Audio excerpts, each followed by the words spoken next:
welcome to the January Meetup. This is number 0x22, so number 34 already. It's awesome. God. It goes real fast. Yeah, it's so many. So happy New Year from us and best wishes. There is some noise on my headphones. I think I don't know what that is. But thank you for joining in. Today we have a very, very cool thing. Bagger. You hope? I hope all goes well. Generally, it will fail. I think the most important thing is that you can watch us in glorious 1080p now. So awesome. You can read the text, I hope. That should be an obvious extra. So this year is going to be awesome again for Hack the Box. Hack the Box, the company has had this massive funding round last month. So that's cool. So we expect cool things. From our local meetup, we will have a on-site meetup every 3 months. So March, June, September, and December. And in between, we will have these beautiful digital meetups. So there's room for everybody. So that will be awesome. Barry, do you have anything to add? Or do you want to say hi? Hi. And do absolutely come up with awesome boxes you want to show, things you want to show, unless you want to see Cred and me banter. Every single time. Yeah. So we are looking for people to present presentations or boxes or walkthroughs. So if you feel like you could add something, be there. So I see on Discord there is a big watch together party. So that looks like that's going to be awesome. We have some people on YouTube. Let's go. Today we are going to do something awesome or completely insane. It is an insane box called Response, which is, well, how many words did your notes have? 10,000 something, right? Yeah, 10,724 according to Obsidian. Yeah. That's just my notes. Yeah, there's a lot of swearing in them as well. So there might be like 9,000 actual words. Probably. We'll take see. out the rabbit holes in the failures and you're down to 10 words. Yeah, just as a mental note, normally when we do a box, we do a lot of discussion on the tools and the rabbit holes, stuff like that. This is an insane box. It is huge. It has a lot of stuff associated with it. A lot of steps. A lot of steps. We will go through the happy path, and the tempo will be quite fast. So feel free to just sit back now. Don't try to follow along. Sit back, take notes, and then afterwards rewatch the video and do it step for step. I think that's the most sane thing to do in this time. Yes, this is also an active box. So rewatching the video might be a thing. Yeah. So take good notes, and we will have the video, so we can always answer a question in the chat if you need something. So as a side it is note, unlisted, so it's true. As a side note, I did this box to see what does it entail to do an insane box, and am I actually capable of doing one? So I picked a Linux box, the hardest one active back then, and went at it, and quite a while later, I had a box. How many at solve were you? Just double checked. 55, I think, on you. I think I was 100 something on user, and 50% got root. It gets hard after user. Okay. So we are warned. There's at this moment, it's 234 user owns and 94 system owns. So it's still a 50%. Yeah. Tinus is back in the chat as well. Says hi, and he asked for the URL. Everybody did that. There's a watch party going on. So let's get to it. Cool. Yeah. Okay. If Yeah, you as share the mentioned. screen, I can add it to the thing. Yeah, I will share a screen. I will. This is Yes. Let's see. VMware. Check. nice. It is added to the screen. It is added. Let's Okay. As mentioned, response currently still active. Insane. I think it's one of the few Linux Insane boxes, and it required quite some custom code. Not. I will go over the codes that I wrote for it. I will not do it by hand. I will not go over all the tooling. I will briefly touch on some things that might not be standard, and I mostly want to focus on why or my attack path and my considerations. Why did I choose certain routes? Where did I get hung up? Some people were asking about seeing how I take notes, so I will use this one as a guide. As mentioned, 10,000 words in Obsidian. So, response. I did have an IP, which might be handy. Yeah. Can you also make the font a little bit bigger in the terminal? We'll see if I can increase the fonts. Control plus. Yeah, Yes. nice. That looks good. If it's hard to read, let me know in the chat. If it's good, it's good. Yeah. It's This is good. now, so. Yeah. Nice.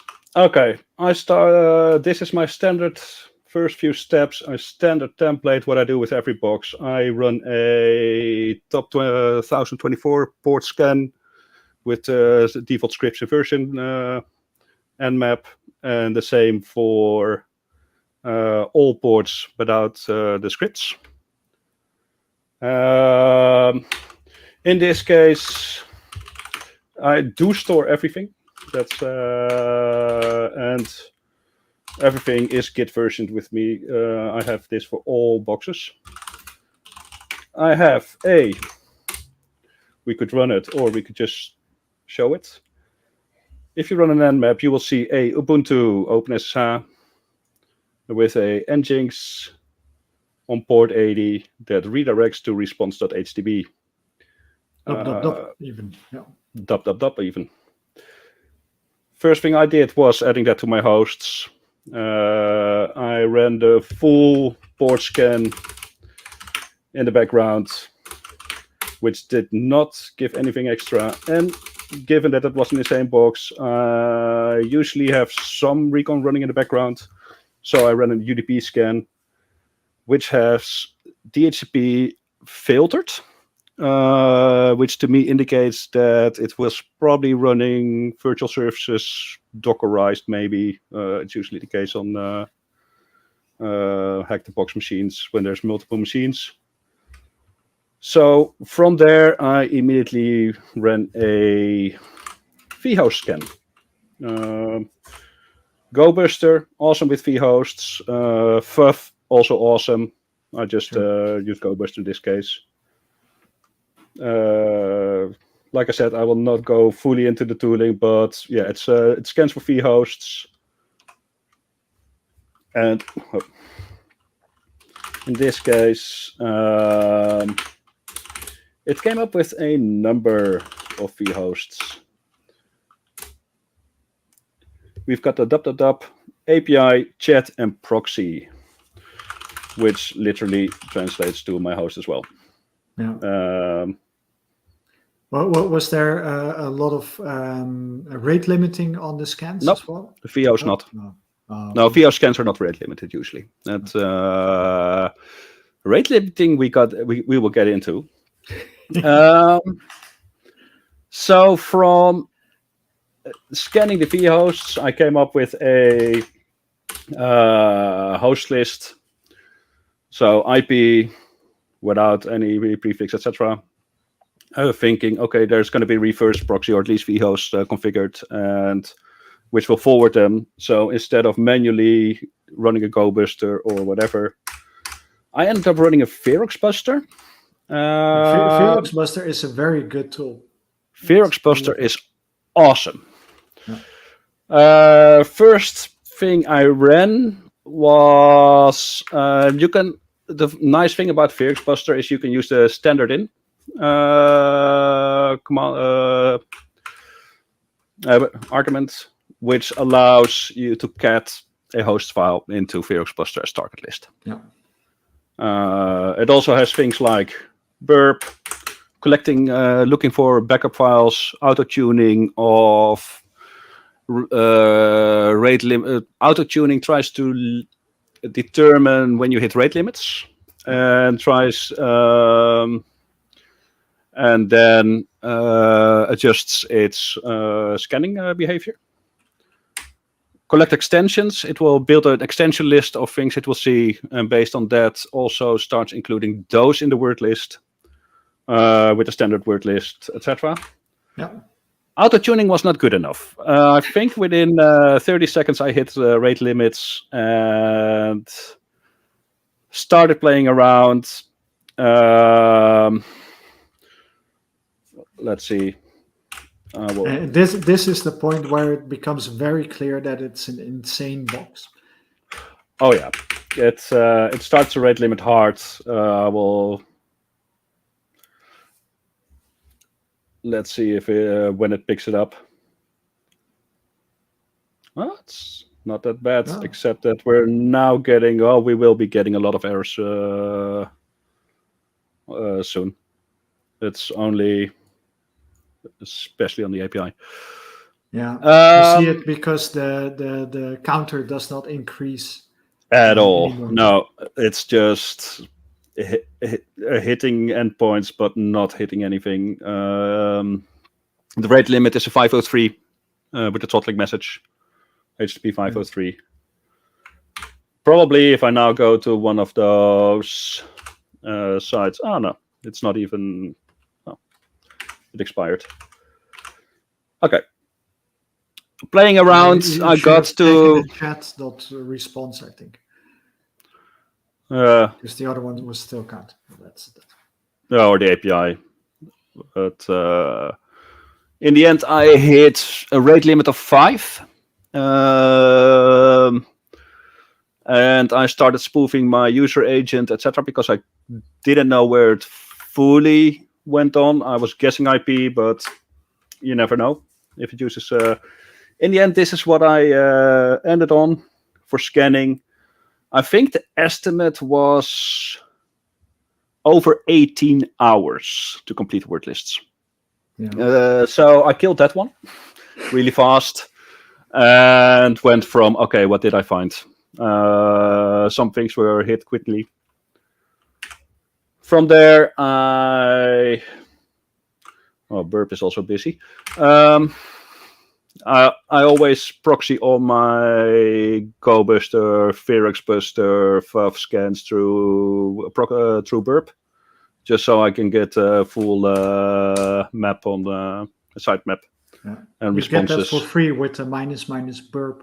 So yes, that's quite nice. And other tools you can usually say you can usually specify SOX or HTTP proxy. Yeah. Point at the burp. It's just. You get it for free. You have all the requests. You have a sitemap. Really easy to work from there. I'm using Burp Pro. That's mostly because I could save the sitemap on forehand. Works fine with Burp Community Edition. Yeah. I didn't use any Pro features on this one.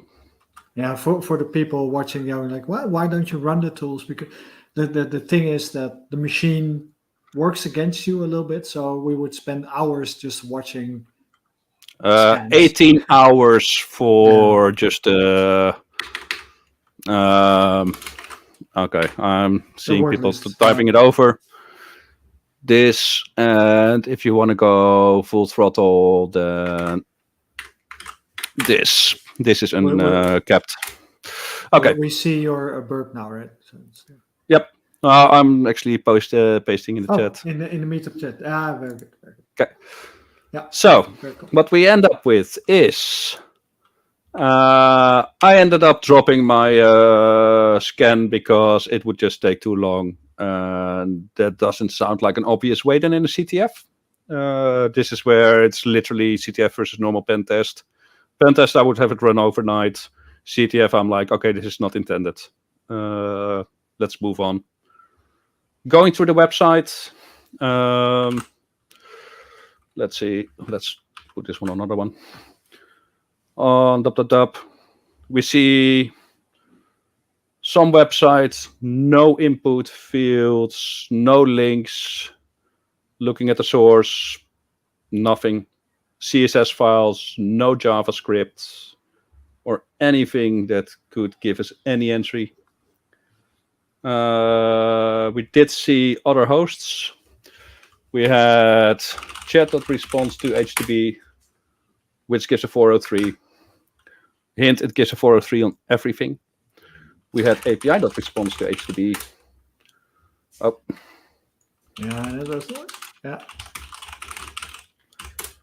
Which gives a 403. And we had proxy.response.http, which gives us some JSON. But it's running, which is nice. And from there, we also saw a status page.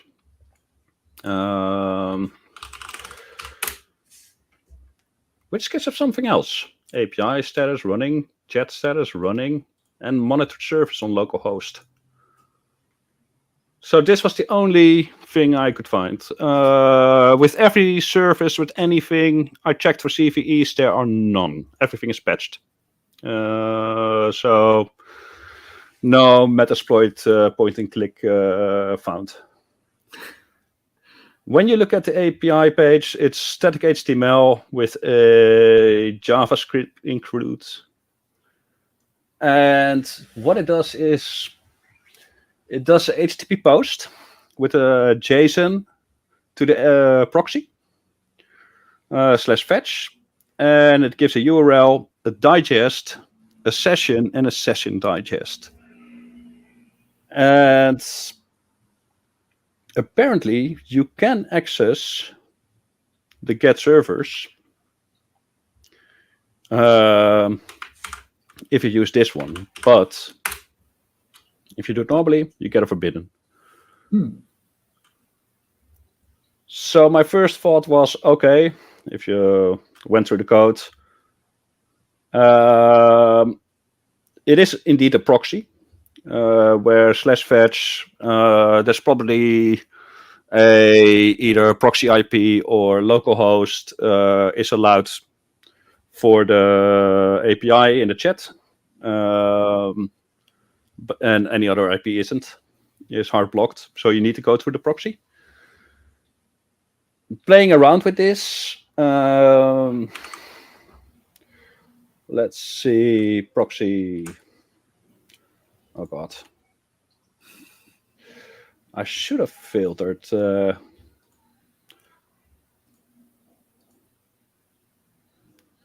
Okay. Playing around with the proxy. There we have the fetches. Yeah. You quickly run into, okay, I actually want to see what this is. You send a message. And you get a status code with a base64 encoded body back. Let's send this to decoder. Yeah, you'll see it on the right hand side. Yeah, but I was like, let's decode. Oh, decode is basics. Yeah, there we go. Yeah. Okay. So we get internal chat status with a get chat status, get servers. So here we get a lot of routes that are available.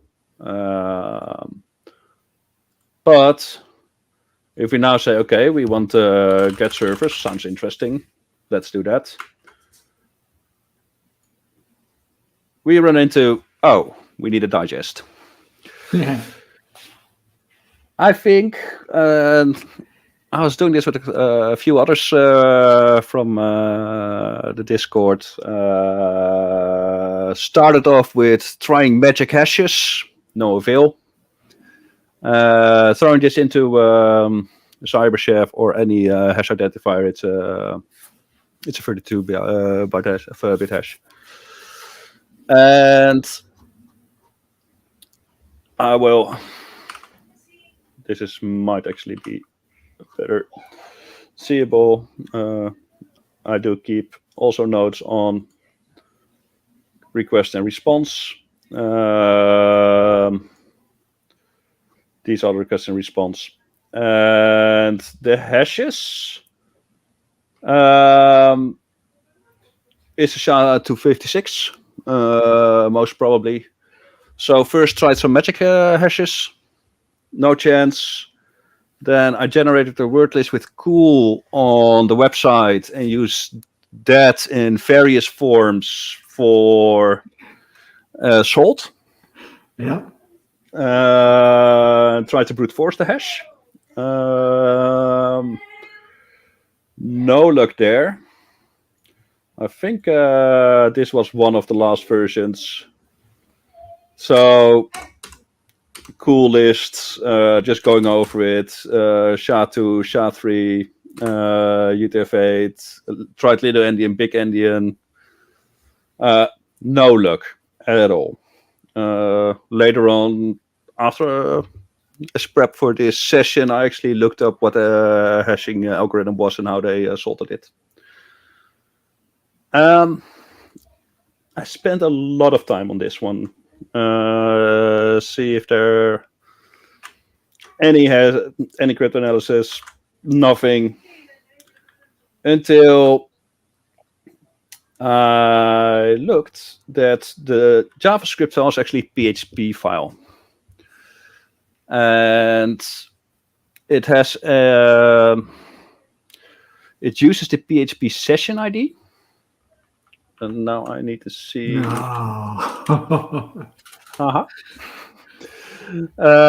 If you put what I noticed is the session digest and the URL digest use the same hashing.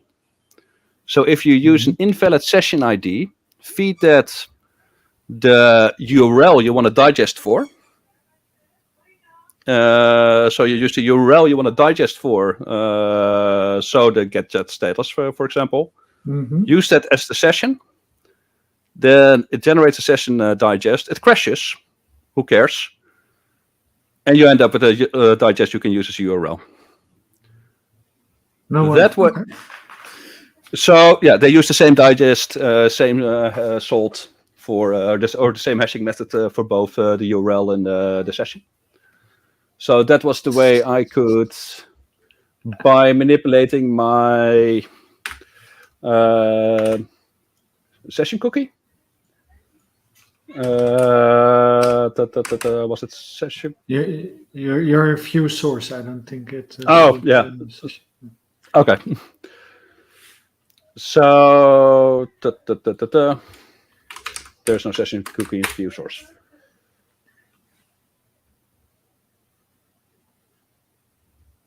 I think you are blocked. Or There's a good chance I'm blocked. There's a really good chance I'm blocked. Maybe your burp was burping. Good chance.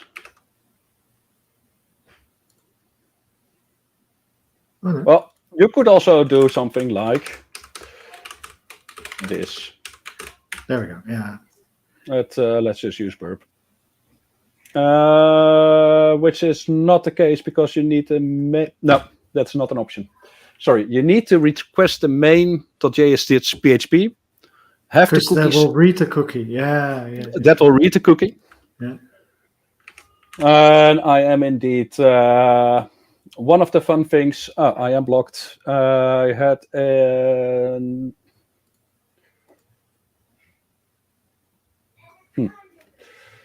No, it's still going. And requesting it through burp. Just the get for the main. Let's see, proxy.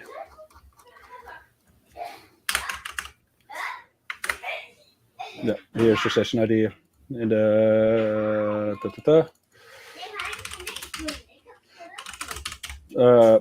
just some random one. I'm throttled. So that was one of the problems. Burp Pro. Burp Pro doesn't save you from throttling. But okay, so this one's throttled. So with this knowledge, I started building a proxy, HTTP proxy. It might be that my no. Is your VPN tunnel still active? Ah, it is still active. It should be. Yep. Yeah. It's still active. Ferric's still on. Nope. Okay. So, I did hit rate limits a lot. I might have cycled my IPs a couple of times. So, using simple HTTP server, I built a man in the middle that for every request, I could just calculate the hash. I had a function hash that would request that PHP file, parse out the digest for the session, and then go from there. It worked fine. You could just start it up, connect through it. It would even proxy through burp as well. So I had my proxying before going. Could you also do it with man in the middle proxy, maybe? Yeah, if you wait a little bit, because through this one I will actually fire up man in the middle proxy. In the end, I needed to write man in the middle proxy version.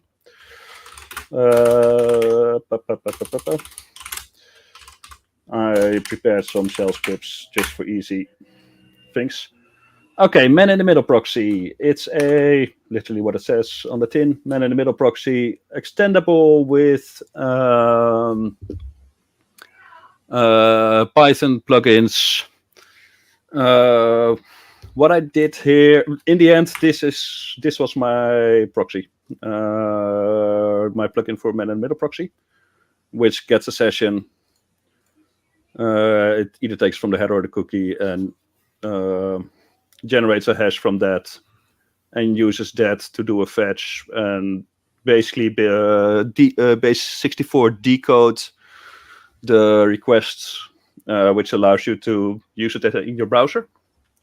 Nice. I did use this one with burp has an option to go, and they just changed burp in the latest version where the project settings is now here or the network section. I did change my burp to I connect to burp proxies to the man in the middle proxy, which makes the actual calls. So I have clean calls in burp before being proxied through the proxy response host, base 64 decoded, and I get clean responses back. So my burp was quite clean. So to recap, you found the main.js.php, which shows, hey, you can request a URL through the proxy that has a digest, and you noticed the session and the session digest. So you wrote a first manual proxy. First manual, and I will later show why I stopped, why I switched to man in the middle proxy. But just so that people can follow it along. So that in the proxy or manual, you replace the session ID with the URL that you want to know. That retrieves a valid digest. Then you rerun that request with the valid digest for the new URL and with a valid session ID, and that allows you to actually request that URL through the proxy. Yes. Any URL that is, which means that I get the IP of the proxy. From the point of view of the server I'm calling from the proxy. It's the proxy calling them. And in this case, what I could do then was go to chat application. Yeah. Yeah. So this request goes to the proxy using that man in the middle thing. Then Yes. it goes through the internal network and asks, hey, chat.response.hp, what's your answer? Then through the proxy, it comes back and it lands into your browser. Yes. Yeah. After base64 decodes the response. Yes, true. Yeah. That script is, like I said, this is script. It took some... no. Through that, found that I could log into a chat server. Or I found a chat server. Please go away. I like it. I love Burp Pro, but it should go away. And I will actually need it, and I will actually enable this one because we will need it for sure. Burp. What I just did is I said Burp Pro. Any request you get, you will send to the man in the middle proxy I am running as well. Yeah. So from proxy to proxy to from Burp proxy to the man in the middle internal proxy. Network. Yeah. Yes. Or to make it visual, why do I love?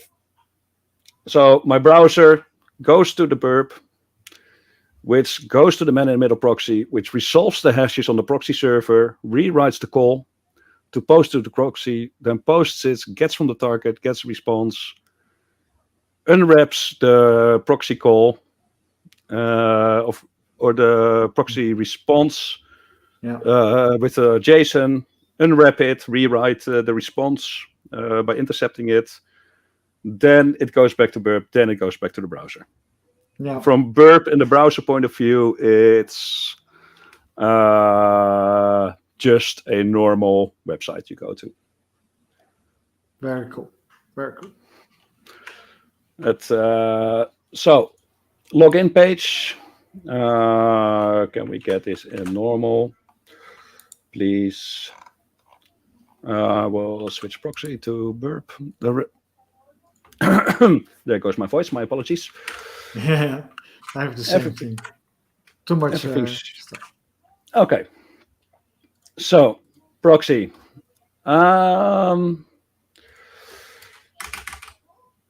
We have a Oh, I know what's happening.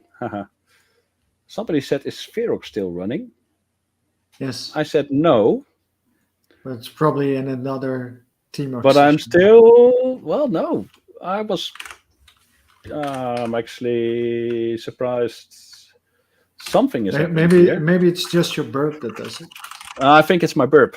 I think Burp is catching up on hammering. Because I was showing off hammering. You should never show off, right? No, I should never show that things hurt. Okay. So, if you look at the response, is the Burp viewable, by the way? Should be big enough. For me, it's readable. Let's look at the chat. It takes a little while for the chat to actually catch up because there's a small delay. We'll have this awkward moment of silence. I love awkward moments of silence. But just for my understanding, after writing all this man in the middle stuff, how many hours did you already spend on the machine at this point? I think I spent around 9 hours on the hash. Nice. Then this part, and that I was actually using my handwritten proxy. I think that was 2 hours, maybe, writing the proxy once I found the path, and tweaking it and inspecting this code. If you look at the website, it's a login screen. Tried SQLi, tried prototype pollution, couldn't determine what the underlying server was, the backend. Mm-hmm. Tried various things, tried Python templating, Java templating, whatever, no luck. Then was like, oh, maybe I should just read the code. It's, In the meantime, Mitchell says that it's readable. So thank you, Mitchell. Okay, awesome. Thanks. I should actually have the chat It's open. probably Node.js or something horrible like that, right? Uh-huh. I see Webpack. So Oh, yeah. This is front end. This is front end. This is front end, by the way. Still running Nginx 21.6, so no known CV.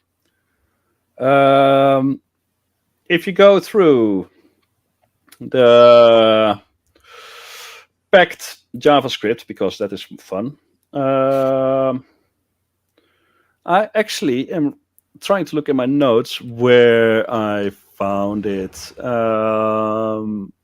It's a Vue front end in a Node.js backend. Yeah. Because what happened now was... we know if his notes are really good or no. They actually are not. There was a download sources. No way. Mm-hmm. Nice. That's how I found out what was running. My apologies that I missed that one. Which gives us a pretty package JSON, README, nice. how it works. Even with Redis. Nice. Redis, Socket.io. This was what killed my own proxy server because I wasn't feeling writing full WebSocket support. Yeah. That was the moment I was like, nope, I'm done. Yeah. So for people that don't know, WebSockets are an alternative stream in which you can have a direct connection between client and server, and you can just send fragments or JSON or whatever you need in your application without having requests all the time. Yeah, so normal HTTP is you send a request, you close the connection, you get a response over the connection before you close it. So every request is a connection, is a new connection. WebSockets is a full open bidirectional connection. So the server, without you requesting something, the server can send you something while your WebSocket is connected. And you can, over that open connection, send things to the server, but it's bidirectional, which is important. Yeah, so with things like notification systems, chat systems, they generally tend to use stuff like that. Yes, and I wasn't feeling doing that one by hand, so I was like, no, that's horrible. It's horrible to write. I might have implemented the full WebSocket implementation one day, and I feel really stupid. That was not for this. So we had the full... sorry, I just installed. Code. I just installed VS Code. I didn't have anything on it. And of all the things, you then choose VS Code. Yes, I thought it was handier with multi-projects, especially with color coding. Yeah. Except for you. Somewhere in here was a guest user. LDAP response.html. Yes. Aha. Yeah. That might be a host. It might be. Theoretically. So I'm now... Some usernames and passwords. Username guest. Guest. Yeah, this is how I got the guest username. So from here, I could log in, guest, which gives you Bob, who's online, admin, who's offline. It's always Bob. And when you start chatting with Bob,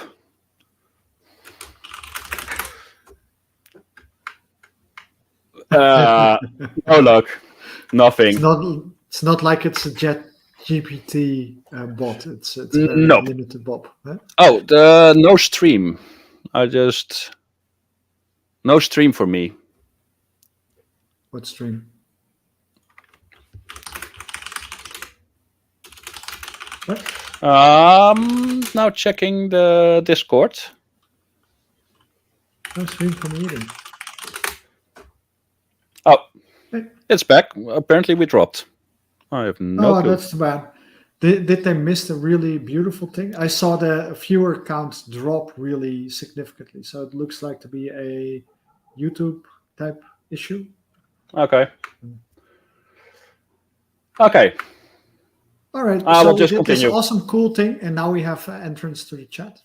We now have a guest account on the chat, and here we see the WebSockets.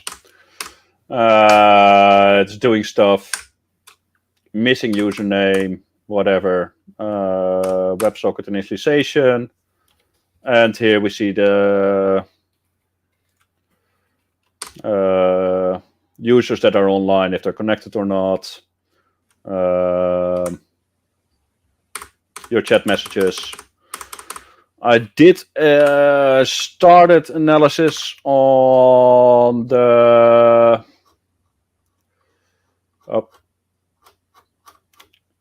I really don't like. I started analysis on all the messages.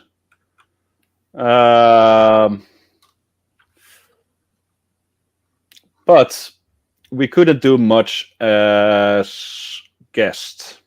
So yeah, WebSocket protocol is looking at what happens when. So I started looking at my login request. And this is where this one goes into, let's just, I will quickly kill my delete all session cookies, delete all cookies, and it might actually be local storage where it's in, yeah, session ID. The session ID is stored in Redis. That's something we can get from the, the download source code was here. It was just really badly. Oh, nice. Yeah, beautiful. Okay, so nothing we could do here. There's no authentication. It's done via via LDAP. Yeah. So it uses an internal LDAP to authenticate the user.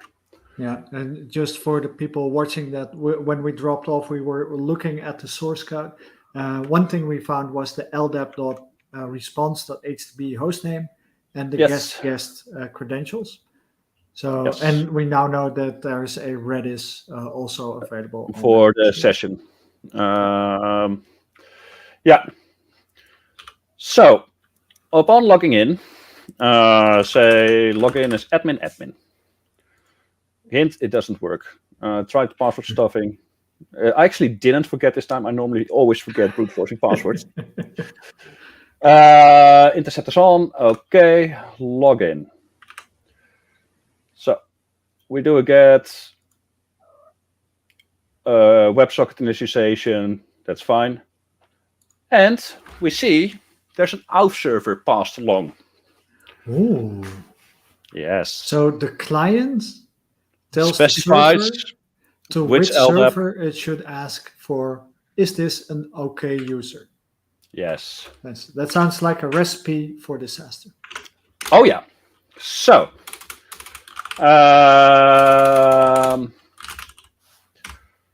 let's see. In the infra, I might have made an LDAP config file that says, "Hi, I'm my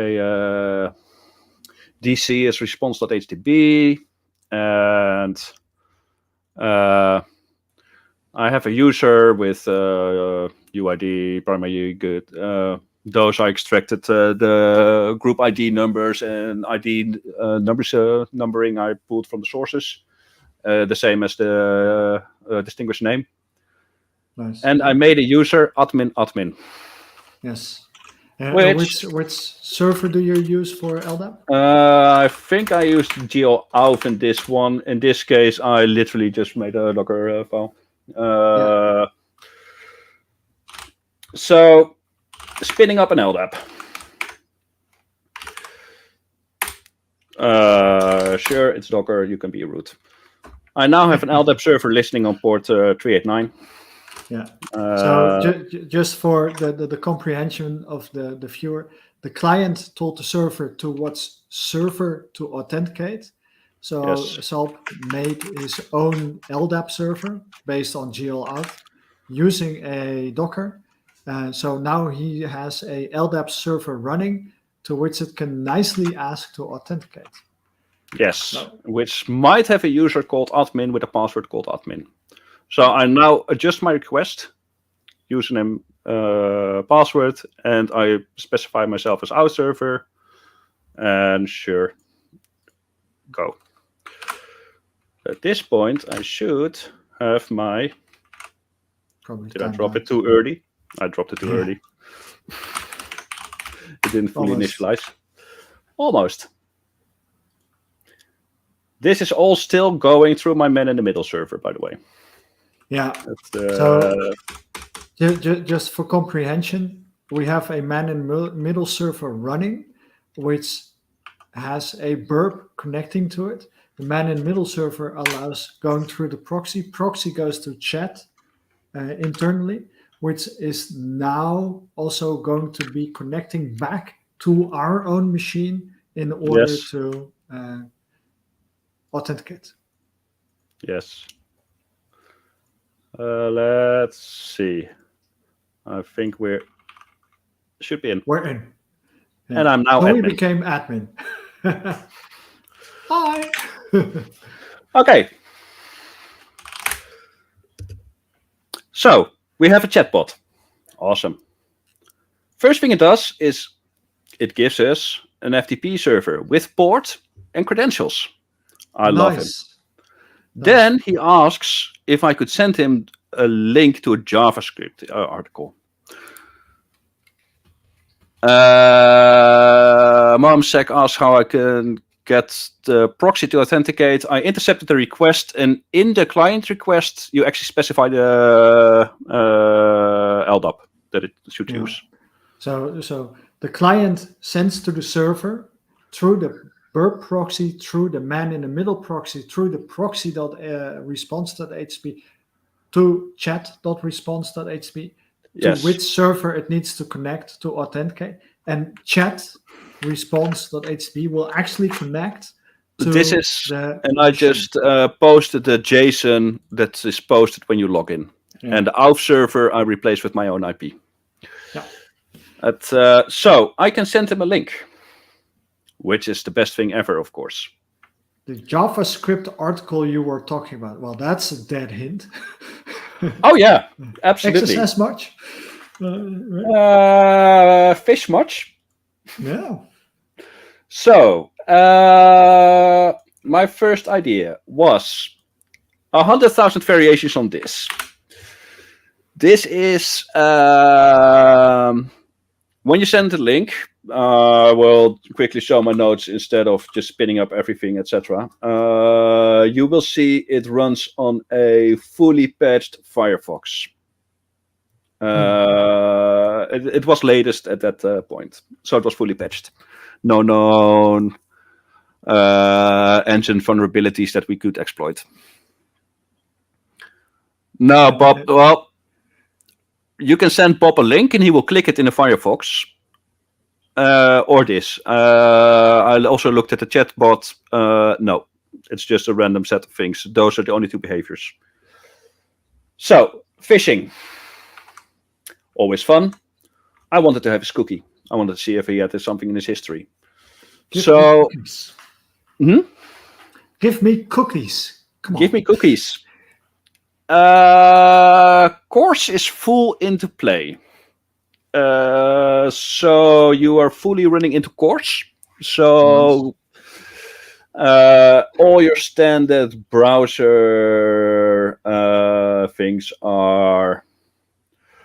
And I ended up running things like rewriting Course, access control allow origin wildcards because I was hosting the JavaScript.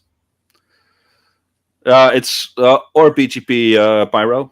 It could if it's not DNS, it's Bob or BGP. If all else fails, it's Alice. That's true. So, because I was hosting the JavaScript file or the HTML file that is being clicked, and it comes from a different domain, you are full in effect with course rules, and I couldn't grab session cookies. Pyro and me I did this part with Pyro. Given that it was FTP, and FTP is plain text, you can actually send an XHR request to over HTTP. So this is the version that worked in the end. What it does is it connects Bob to the FTP server using a post. Then it sends user, FTP user, secret 12345. That's what he gave us. And there's a port command. Port is a completely weird command in FTP, which redirects the output to a different FTP server. Yeah. So the output Bob would normally get is now redirected to a target of our choice. If you want to know how to write the port, 2600, it's a tuple of 2 bytes. So it's 10 times 256 plus 40. This is how he specified port 2600. Yeah, there's an interesting part in the specification about porting. Yeah. For when it was back in the day when it was usable, and now it's just very interesting. Yes. Okay. Let's start spinning up more infrastructure. So I now have a netcut listening on port 2600. Let's also start a HTTP course. This is just a simple HTTP server that's running on port 8001. So we can now send Bob. I'm now sending the FTP command list, so ls or dir or whatever you want to call it. Now I need to know my IP again. So we can now go to Bob, say, okay, on port 8001, there's an ftp.html, I think I called it, ftp.html. Go have fun. All right, thank you. I will have a look. Yes, and then we start looking for. Here we see a get on the ftp.html. And now I'm wondering, did I mess up the IP address in the thing? Yeah.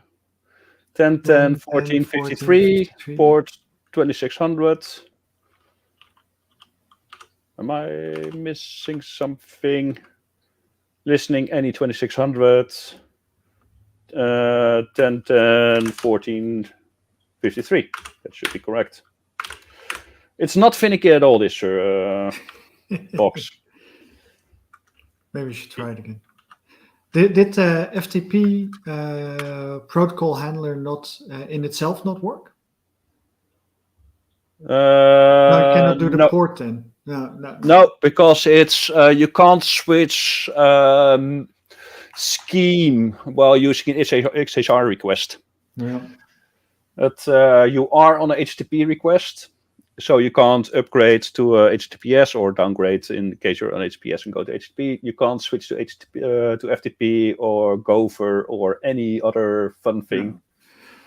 Did the IP address of the FTP server itself change? Yes, that one changes often. My apologies. That is absolutely correct. See, I'm being awesome or helpful.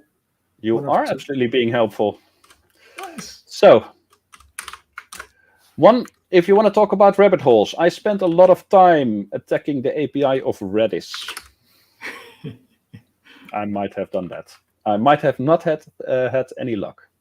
I can also tell you that. I think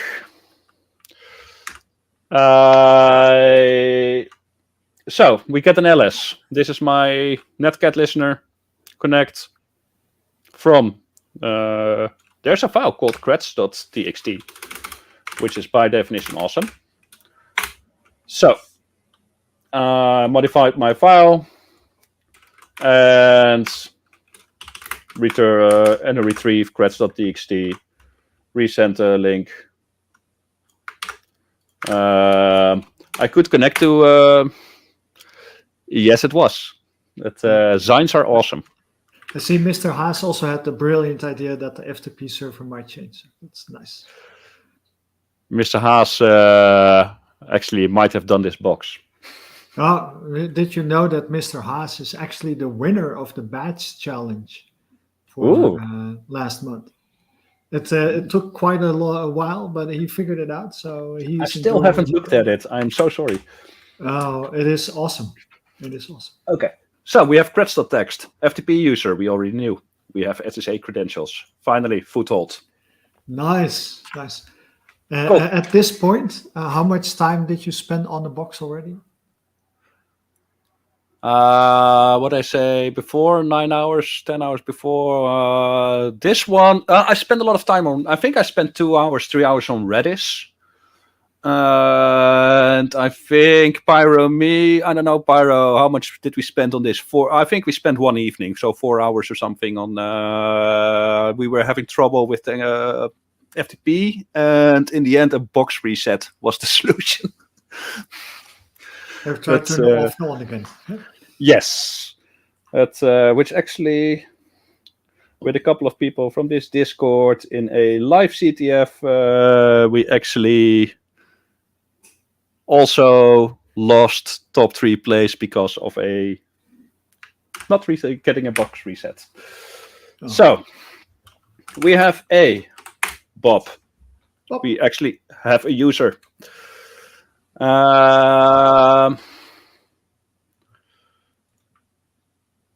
Yeah, there's so many rabbit holes there. I agree. So my notes on this.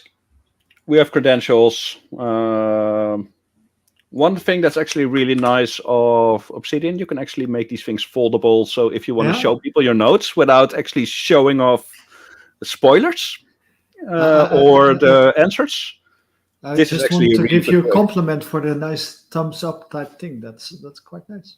Nice. I love it. So we have Bob. Mom said does screen print. Oh, you can have it.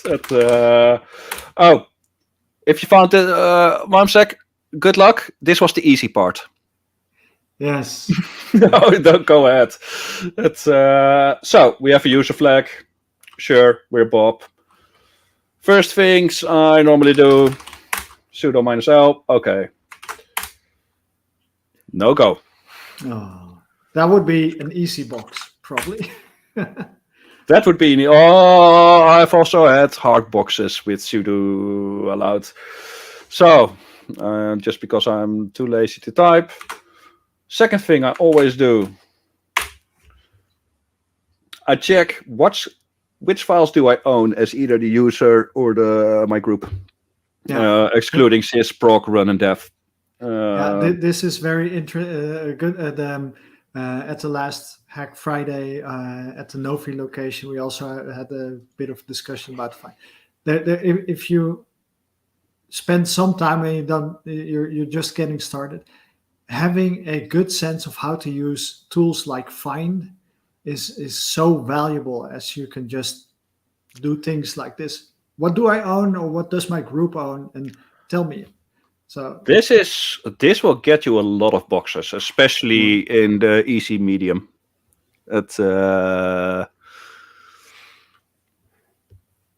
Mom, I was well over 10 hours. I think I was going towards 20 at this point. So yeah, you just saved 20 hours, and so no files of interest except user.txt. I started running pspy. Standard thing I always do as well. Do I have pspy somewhere? B-Spy. B-Spy 64. There you go. B-Spy 64 is awesome. Yeah, one of the Okay. most awesome tools there is. Yeah.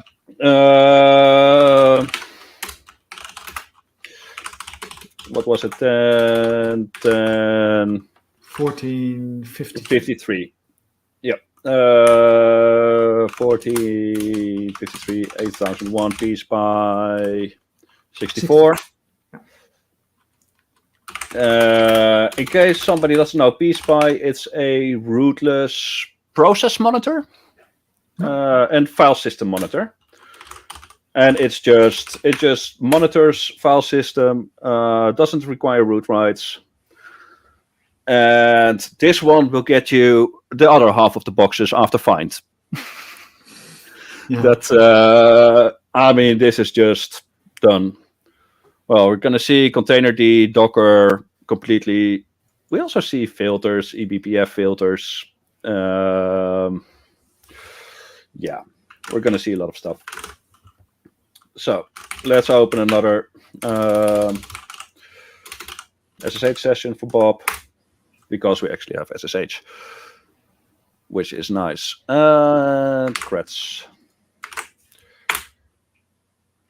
As you can see with B-Spy, you can see what happens, what's opened, what's registry bits. And here we can see Scry, maker of the box, a scan.sh is being run. And after that, an LDAP is restored by root. And there's some Python and stuff. With another hostname, response test.html. Yes, a response test. And if we go up, we also see there's a PDF, an output. And we see this one I actually completely missed. This was when I texted you, I'm going over my notes. I'm redoing the box, and I completely mixed the admin password for the LDAP. So let's not go there. If you want to do easy route, that's the easy route. Yes, well, it cost me a whole 10 seconds extra. So, so what you see here is also WK HTML to PDF, which is always interesting. That one is broken as hell. It converts HTML to PDF. So, home, Scry. Because we noticed there's actually, we can just read this stuff. So, that password I missed is also in here. Like I said, it cost, but I really didn't notice it was also in the. So what it does, short version. Also right there. Also right there. I mean, it's all over the place. They want you to have the password. Short version. It does an nmap and writes to XML. Then it uses HTML to PDF to write a PDF from that. And it uses a different script folder. It uses non-custom script folders. After that, it gets an SMTP server from the LDAP, does a DNS lookup, doesn't DNS lookup, goes to the LDAP to get the host to test, does the scans the host. It should be in the DN customers response HTTP. Yeah. So it gets the IP from the LDAP. Then it does then it scans it. It does a DNS lookup for the MX record of that host, and then makes an SMTP connection to send the report. Nice. Oh well. Okay, let's skip forward. I saw custom scripts, which always makes me happy. So, first thing I did was just dumping some LDAP data after that, because I had credentials now. So an LDAP search, you get encrypted, salted user passwords. Hashcat had fun with it, didn't find anything. I threw things at it at Xatornet 10 million password list, so that's a 10 million entry list. No chance. Then I looked on the server OU, on the server organizational unit, and the CMDN. And here you see the test server. And tests, that's the host number, who is the manager, name, IP host device.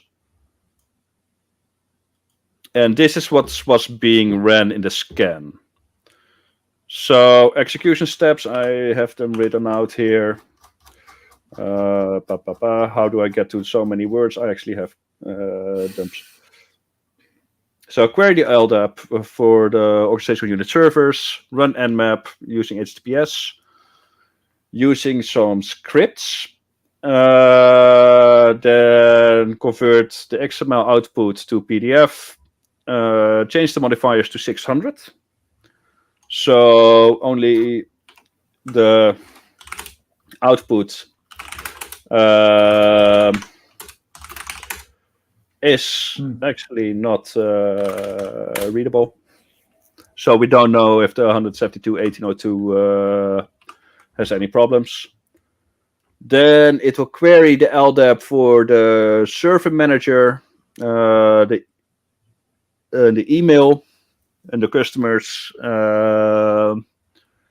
Then it will do a DNS lookup on the default DNS server for the host used in the address.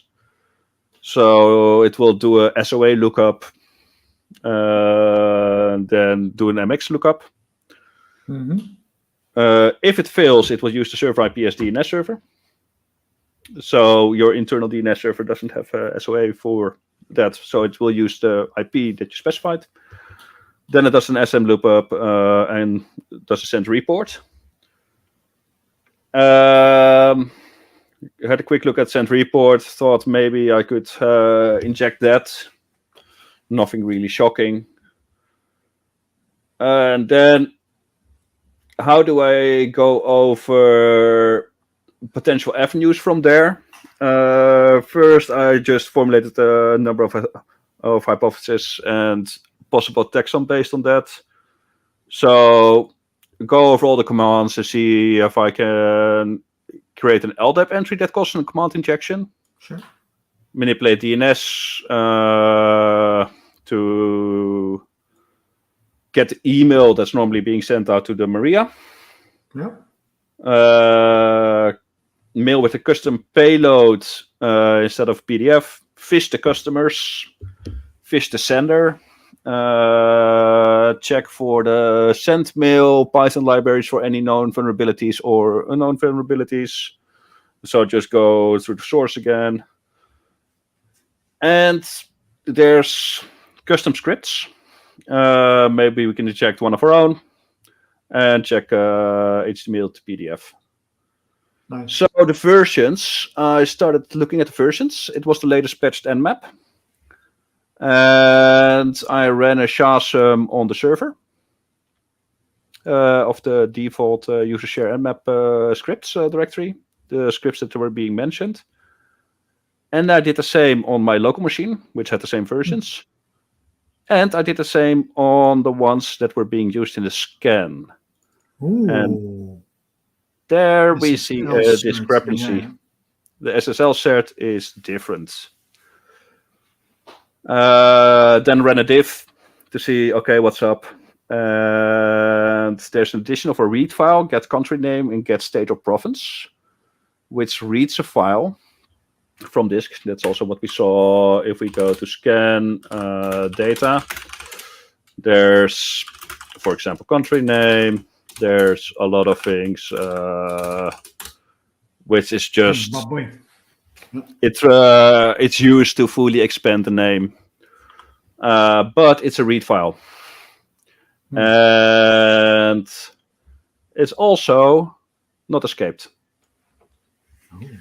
So that's an LFI. That's an LFI by definition, either on country or state of province. Oh, my apologies. And given that it injects that in the report, so it takes NL Netherlands and then exposes that to whatever. We can actually generate an LFI through a custom cert. Yeah. Via self-signed cert. This is the first time I actually used a cert to get an RFI. That is quite interesting. So to recap, it scans for SSL certificates, takes those SSL certificates, takes some properties from the certificate, and uses that to load a file without escaping the value of the property. So through that, you actually force the reading of the local file to be a other file. In this case, an RSA key. Yeah, nice. Mind you, what we were missing. So I wrote a simple Python HTTP server to just serve the custom file because I was lazy and didn't want to configure stuff. Done. Generated TLS with the LFI as I think province or state of province. So I had a HTTPS server. Let's start it up because we're going to need it. So we now have, we don't need an HTTPS evil. Let's call it HTTPS evil. We don't need our normal HTTP server anymore. So let's go this. We have an LDAP locally. Oh, you mistyped Kali. Oh, wow.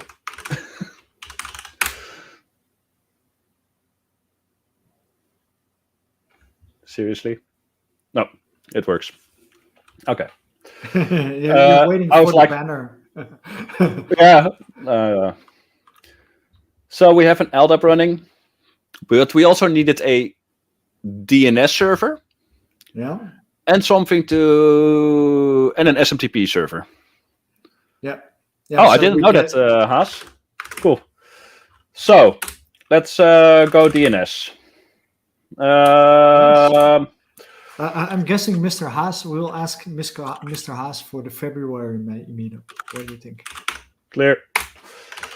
So in this case, DNS server within the server.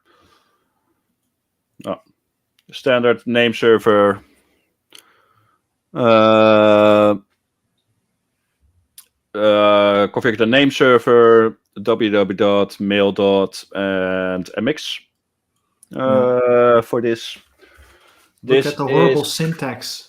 This is a horrible syntax, but I've ran bind 9 for so long, I didn't want to set it up.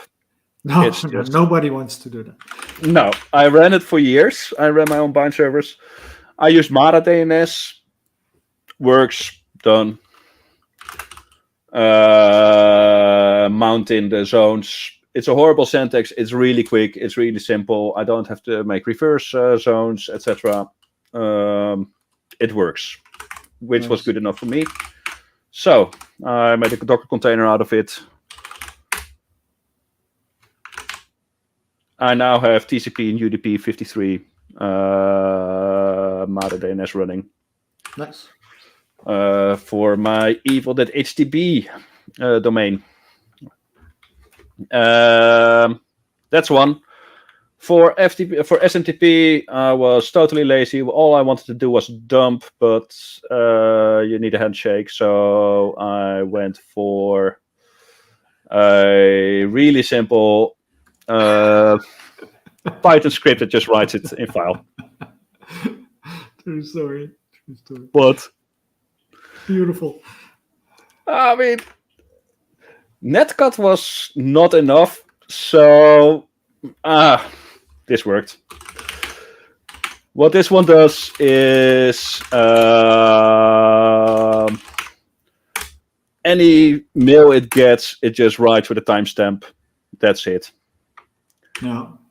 So we now have DNS, LDAP, man-in-the-middle proxy, HTTPS server with an LFI in the SSL shared, and an SMTP server. Check. I think we're good. Beautiful. Beautiful. So now maybe all that's left is to inject yourself into the LDAP. Yes. Yep. So,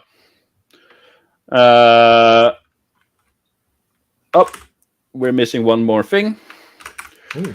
I actually did, or I need the SCP, but I did actually need a HTTP server or simple HTTP server for providing my evil HTTP LDIF. So the LDIF that we're going to inject, we're going to add a server, we're going to add a customer, my email address, my IP. Yeah, we'll insert that into the LDAP server on the other side that is being queried. Yes. So to recap, for people following along, on the server there's actually an LDAP server that's being queried for the hosts that it's going to scan. So it has some information about who to send email to. So it scans that, and then it will actually deliver us an email. Yes. Yeah. Beautiful. The nmap XML will be converted to PDF, which should include the LFI. I made a shell script at evil.sh, given that it resets. We saw that after each scan, it resets the LDAP locally. So, I understand why they do it. It's just annoying as hell that your progress is always resets. But so here we are. Let's get at evil.sh. Get a whatever it was called. Something LDIF, evil_htb.ldif. Yes, that. Let's get this and change mod +X at evil. And we now have new entries in my service tab. We now wait. Exciting things in a little bit. What was the interval on the scan? 5 minutes? No, less minute, I think. Yeah. I think it was a minute or 2 minutes. Can't even remember. So okay, let's fast forward. Yeah, well, just as a question, now we stepped through it quite quickly, but how much time did you spend figuring all these things out? This step, hour and a half, including setting everything up. Writing the scripts. Simply because those scripts were available and you can read it without. Because I really quickly, because I saw the custom nmap scripts being included, I saw the. There we go. I saw the custom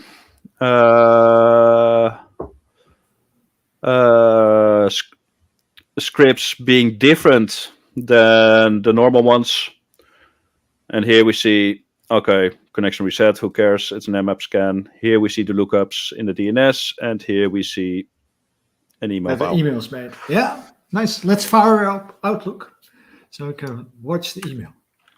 Okay, you're going to share your screen and fire up Outlook because I have a lot of VMs, a lot of machines, but no Outlook anywhere. No. But, okay. I think it was an hour and a half, and I'm also not unfamiliar with setting up infra. Yeah. So LDAP stuff like that is quite normal for me. So we just got this email. This is what we got, multi-part thing. It's obviously a PDF, so because it says Yep. PDF. It's a base64 encoded thing. Exactly. For this meetup, I just had a quick extract PDF thing hacked together, so I didn't have to do it by hand, which I did in extract PDF 2023. Done. Okay.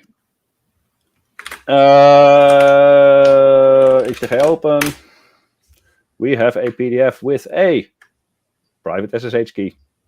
Nice. Win. So that was the first part. Okay, one for me. Chris asks, Contap will trigger the LFI. LFL will get mail to the user. Mail is spoofed.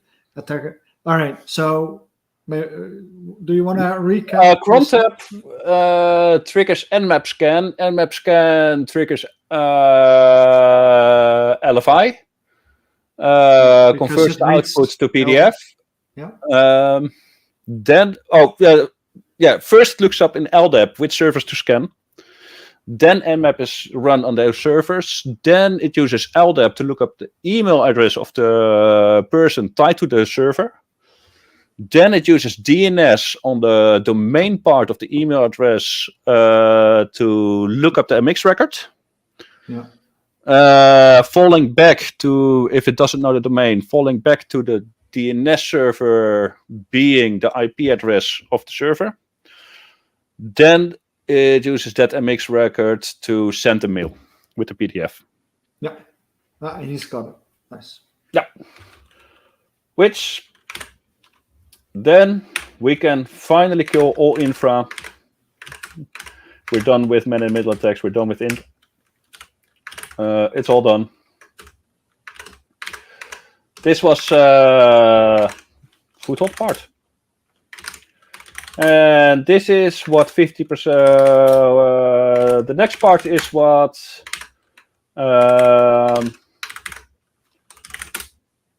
This is after this is where half the players drop the CTF. What we're getting into now, because we now have. Spoiler alert. Yeah, so we're not Bob anymore, because Bob is no fun. We are now Scry. Yeah.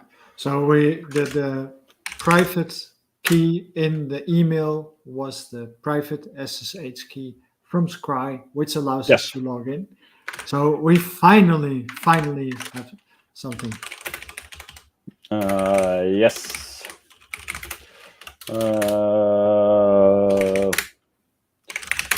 Bye. Bye. So we clean up. We get ready for the next fun.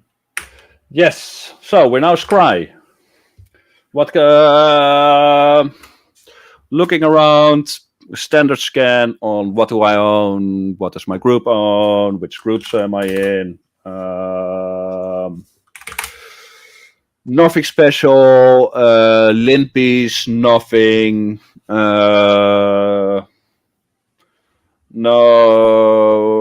attribute, no extended attributes that we can abuse, no C group magic or whatever. What we have is a incident file that we can now access, which contains an an IR report.pdf, a dump.pcap, and a core file. Oh yeah. Yes. Do I want to do this? PCAP analysis, anybody? Yep. So I'm actually going to free up some. It's absolutely PCAP. What's the file browser called? File browser. Nautilus. Oh, it's Nautilus. Okay. No. It's Thunder. Is it Tunar? Tunar. Oh, it is Tunar. Okay, I thought it was Tunar. Okay, CTF, HTTP. Let's actually response, not responder. So we've got an incident with an IR report. Short version. For Rogers. There we go. Steve Rogers at Cap had something that there was an auto update thing. It was malicious, and we determined it was a interpreter session. Here's a PCAP and here's a core file. Here's a snapshot of the memory. Have fun. For those wondering, yes, interpreter sessions are encrypted. But you're Mr. Crypto, so it will all no, this is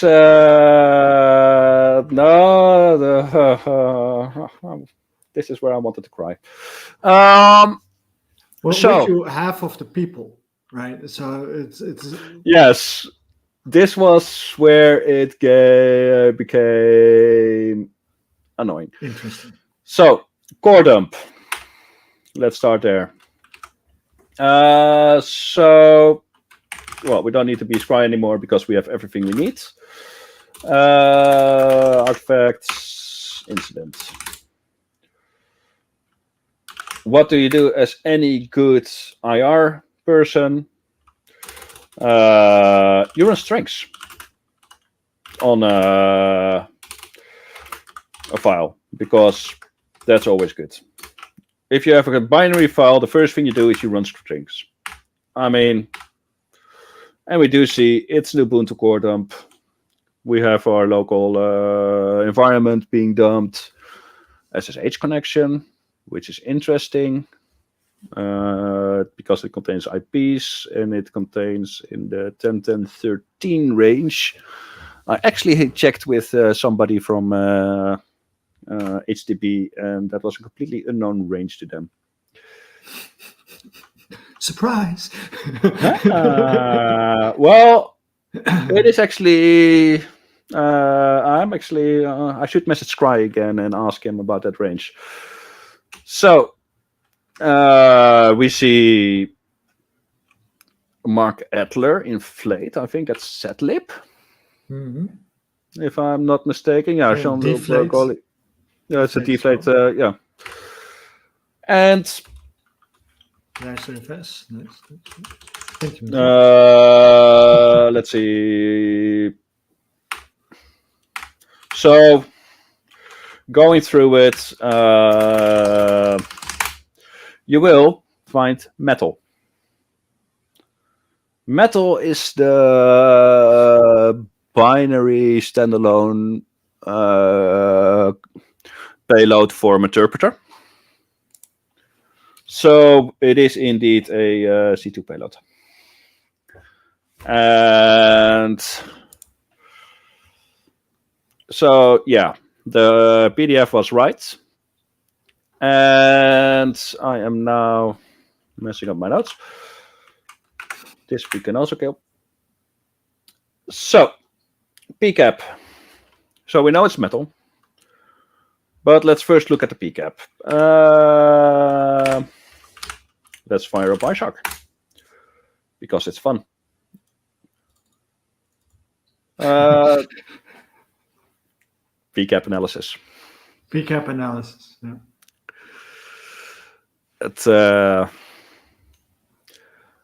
What we see here is we see somebody actually being connected to the internet, running Firefox.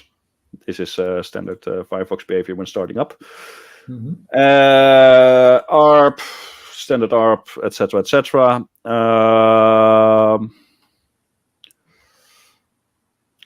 We saw an SSH in the core using our ultra lead reversing strings skills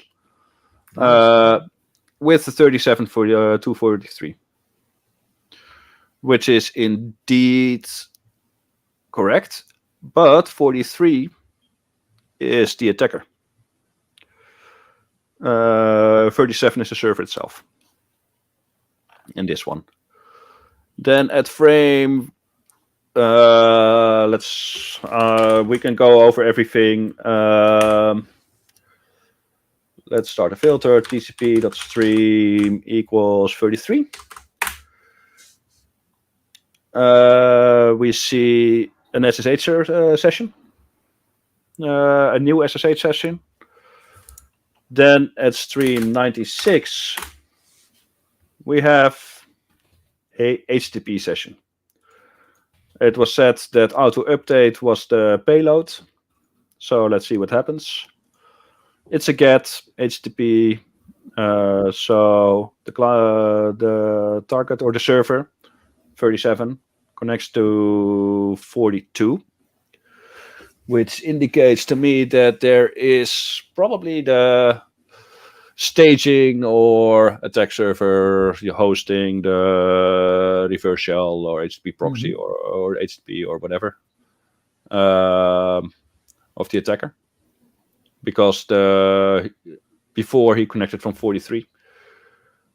And here we see simple HTTP providing a metal, so a meterpreter payload, which we can actually use to carve out. So we have the original version that the client had, or the victim had, which we can combine with GDB, a core dump, where we can extract the memory segment for the memory map for the metal process. Yeah. And probably has something very interesting in memory, right? Yes, because stream 97 is a TCP stream. So, okay, we can carve out the original payload, and we can follow a completely gibberish TCP stream, which is completely normal interpreter communication, sadly. We also see port 444, which is default. Obviously, Metasploit. Yeah. The default for Metasploit, at least. Yes.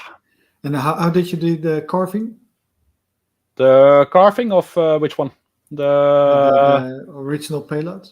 The original payload, you can actually say save as. You can actually save stream. There's a save as. You can save payload in an HTTP in a TCP stream. If you follow it, you can actually say the data is this. I want to save it. There's multiple ways to extract it. Does it also show up when you do file and then save objects? What's it called? Export objects. Export packet. Third from the bottom. Yeah. HTTP. From HTTP, it should show up somewhere. You can do a filter, say auto update, maybe. Yeah, I was. Yeah, we should be able to save this, the file name. Yeah, beautiful. There's multiple ways to do it indeed. There's multiple ways. There's a lot of ways to carve out data from streams in Wireshark. Yeah, beautiful.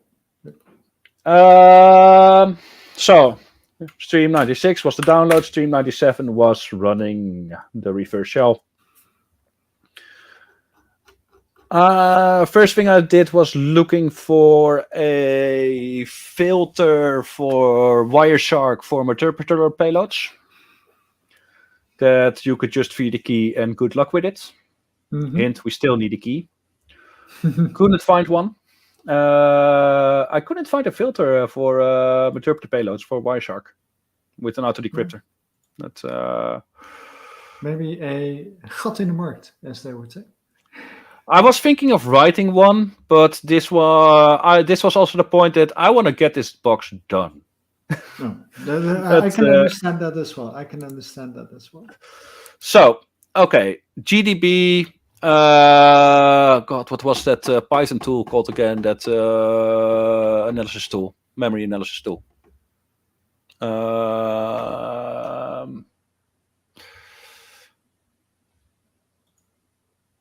I'm thinking, what was it called again?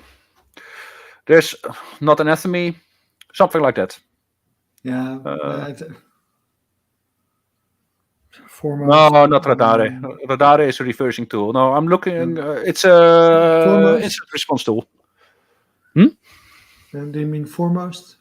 Carving it out? No, No. not foremost. No, it's an instant response. Autopsy? Autopsy and Autopsy 2. I think it was Autopsy. No, Python memory. Mr. Haas says that he actually started on writing a filter, but it's not finished. So maybe you can collaborate. Okay. No, there is some DFIR memory dump analysis. There are some. Come on. When you want to find something, it's never there, right? Yeah, and also that I don't know. Volatility. Thank you. Volatility. Yeah, Volatility 2 and 3. Yeah, thanks, G. That's indeed the one.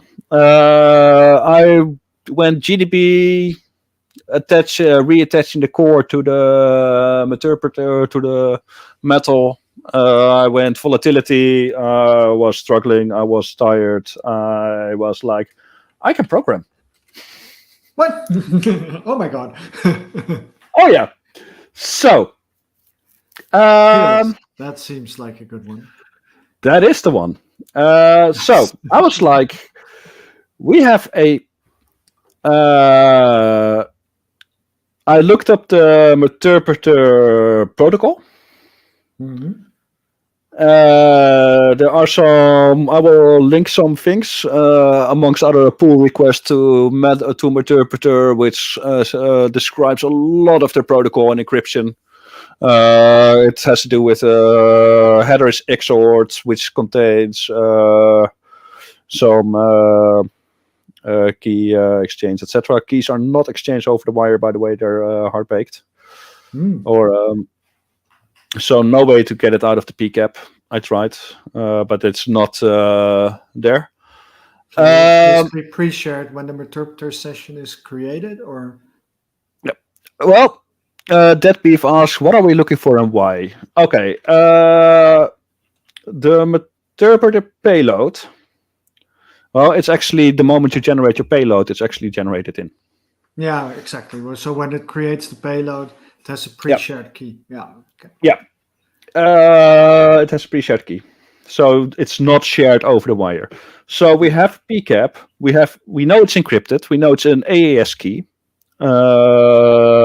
We know it has to be in memory.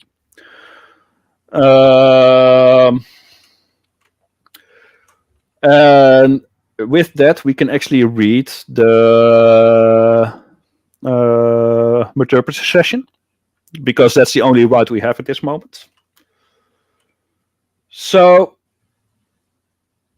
there are some. I will link these posts. I will link them from my notes one-on-one.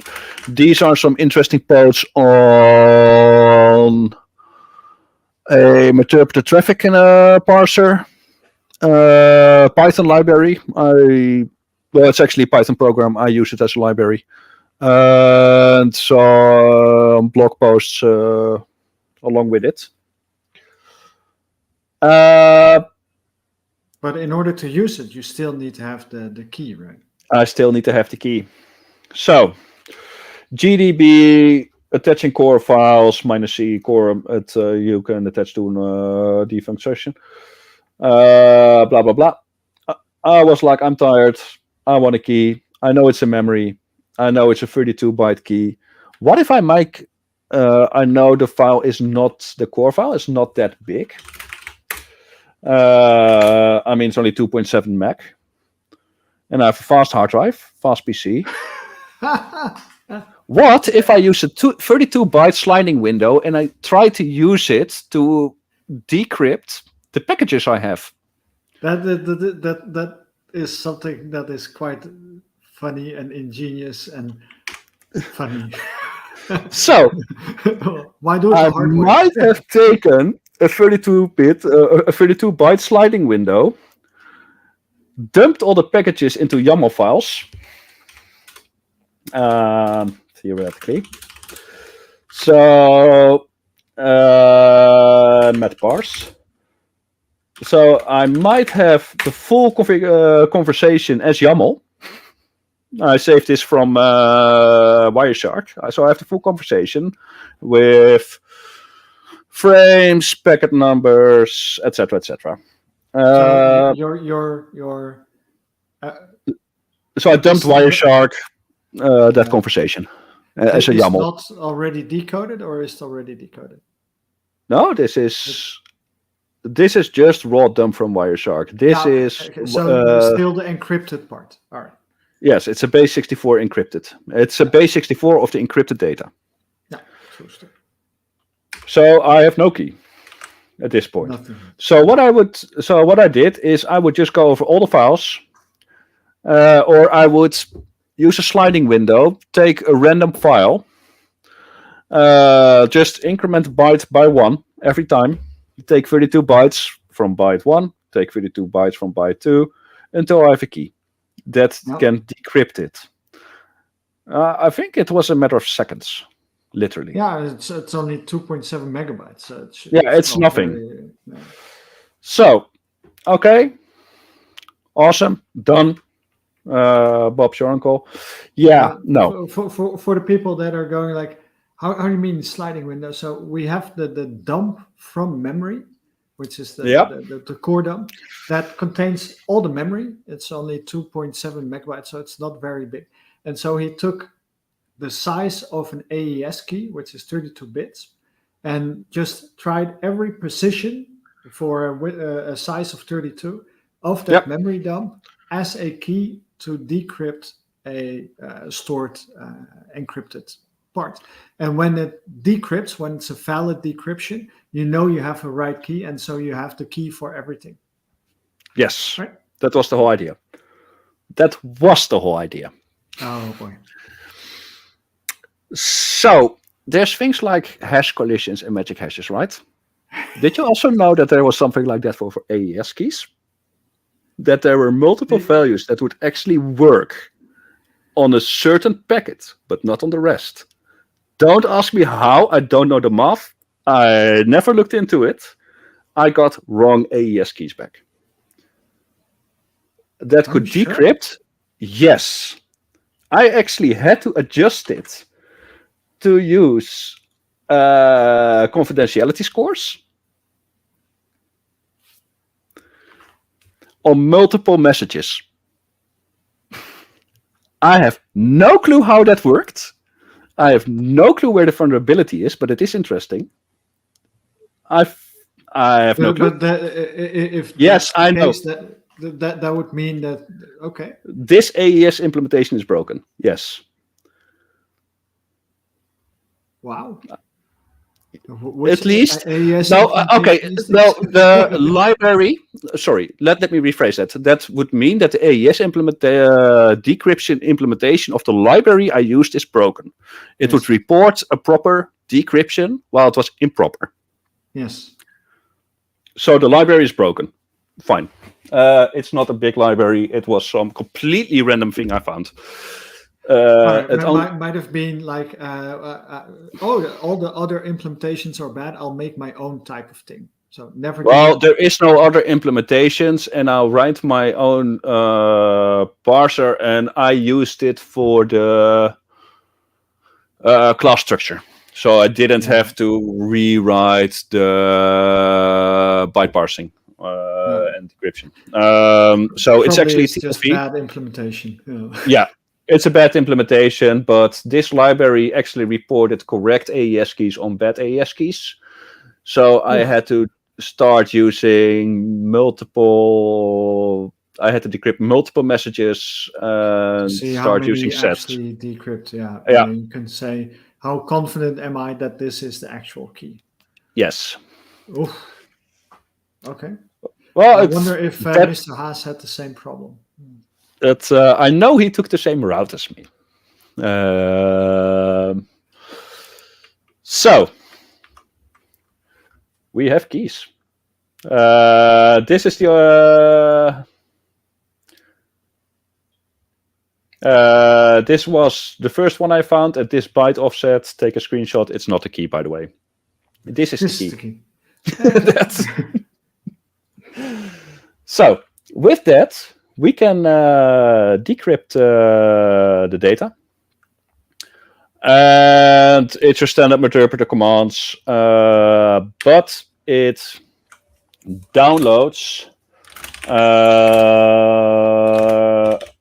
This is the TLVs. It's split up. Oh, you didn't use this library. You actually wrote your own TLV parser. I was totally not looking forward to that. We have a new Mr. Crypto in the house.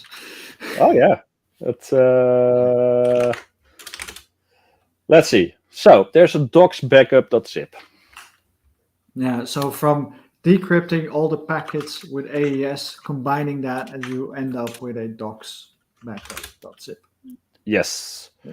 And the doc backup.zip. Let's. Soon are we set? Yeah, soon are we set. Let's do that. I'm also getting tired now. My brain is. I had an interesting day. I'm quite amazed that we are. I am assuming that we're near the end. That we. Yeah, we're close. Well, yeah. Almost. That's so.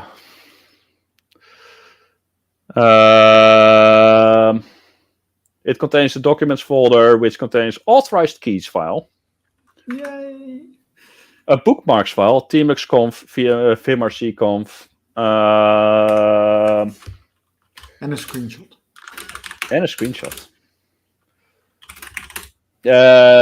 So, authorized keys. We have a pub key for root. For roots. Nice. We have bookmark. If you want to have social links to Scry, go. This is where you can find Scry, the maker of the box.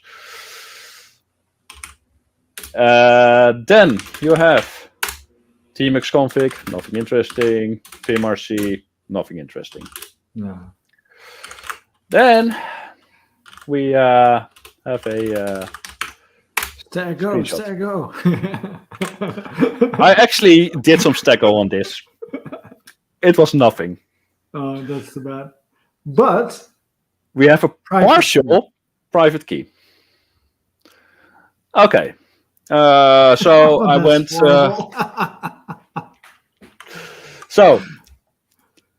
Parsing zip contents, exif tool, bin walk, some Stego route with C-stack, and then I was done with it.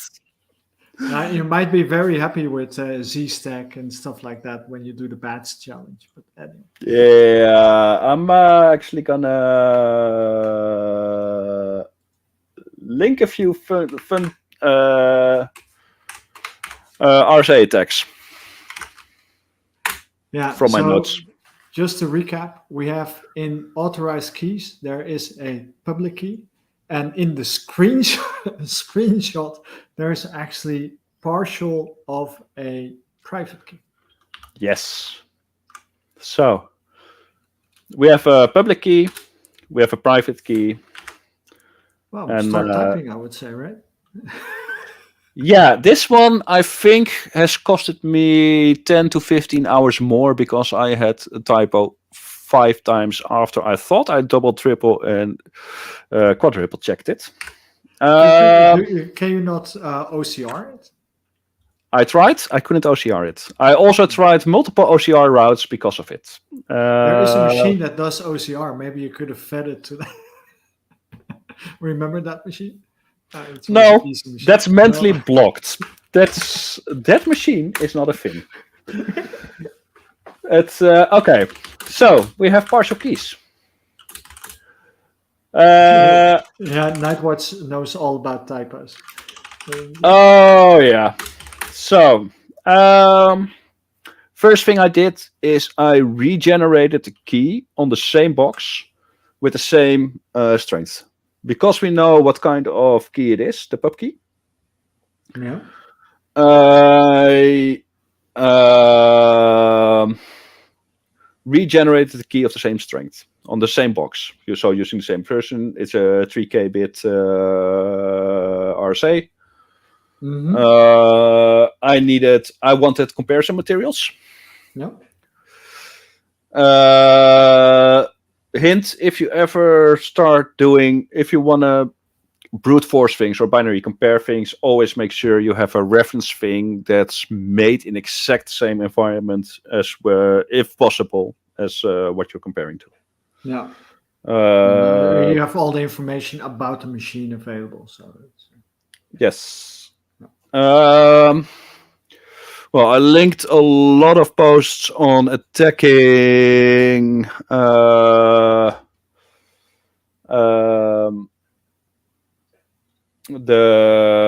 RSA and SSH. This is another one. This is where I actually learned about RSA a bit more. So I actually need to teach half the lesson tomorrow at school. yeah, so So we have things. We have prepare public yourself. key size, we have exponents, we have modulus, we have public key, and with that, with inverse modular calculations, etc., we can do stuff. So we have a part of the key, more actually really cool reading material. This about attacking SSH or RSA in general. So most of them, well, short story, long story. With long the story short, there we go. short story, long story, some sort of story. It turns out we actually have all the information in the screenshot to recalculate the key. My initial route was, oh my god, they didn't, and we had all the information.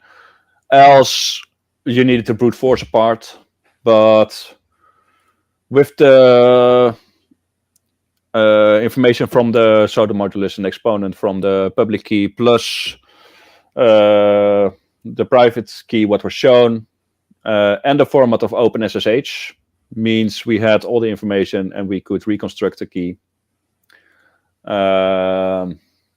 This is the math. Yeah. It's not hard. So what part was actually in the screenshot? Because you had the exponent and the modulation. Yeah, I think he was actually in screenshot.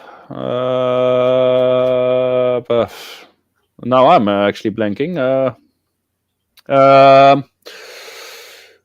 Q, which is your coefficient, your prime. Yeah. The prime is the prime that is used. You can. Okay, so you have one of the primes, the other prime you can actually get from the modulus and the exponent. Yeah, you can recalculate that. Back. Yeah. And then you have your two primes, and you can actually. But the full Q was in the screenshot because of the OpenSSH format instead of, or because of the file format, which gave a private key, which gives and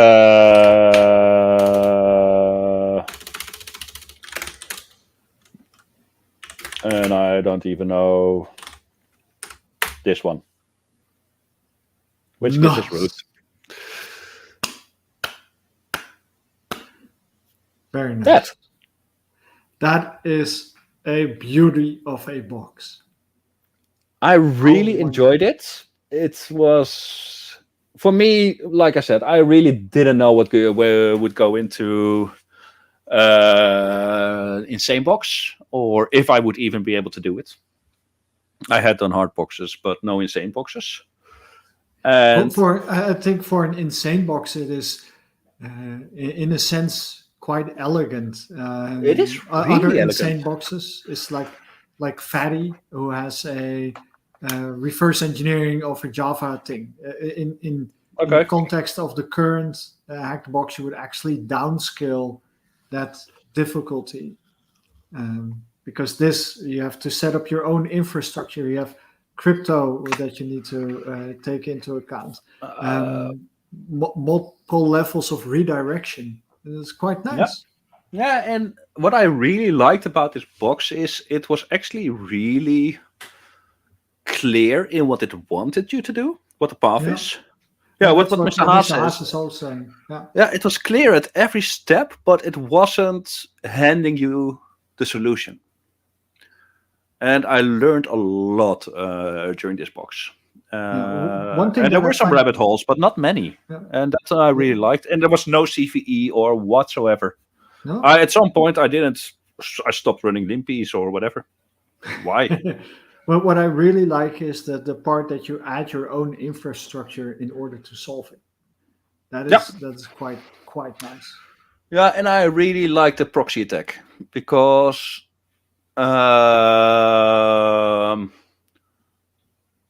it's not real world, but it's close to real world when I look at software projects at larger systems, at larger corporations. You would never see something based on a session, but the thought of how things were proxied and now it's secure, that is actually a train of thought you would actually see with normal software development. Yeah. So it's not actual from the wild, I hope, fun app, but the type of vulnerable apps you will actually see in the wild. Yeah, I come across them enough. It's probably based on some real scenario that he ran into. Probably. Yep. Quite intricate to just think of. So that's quite nice. Yeah, absolutely. Nice. At some postpone. For example, this was the secret key that was used as salt. I didn't even check if it was randomized. I was like, I could have never brute forced it. No. It was the digest was a SHA-256 based HMAC. Oh. So good luck. I think we should move the post discussion into the Discord. I think many people have questions. We said we would just do a walkthrough of the happy path. I think there's many stories to share about difficult things on this machine. I think it's a wonderfully elegant and nicely done machine. So absolutely. I think it's one of the better machines I've done in terms of not going over early rabbit holey, and it's really good at telegraphing what it wants without your standard CVE or I like it. I think it's one of the best CTF machines I've done in terms of elegance. It's really elegant. I agree. Yeah. Nice. So we'll move it back into the Discord. So for the live stream, I say goodbye. Wave bye. Thank you all. Bye-bye. Bye. So see you all next month and in the Discord if you're still there. Bye-bye. Bye.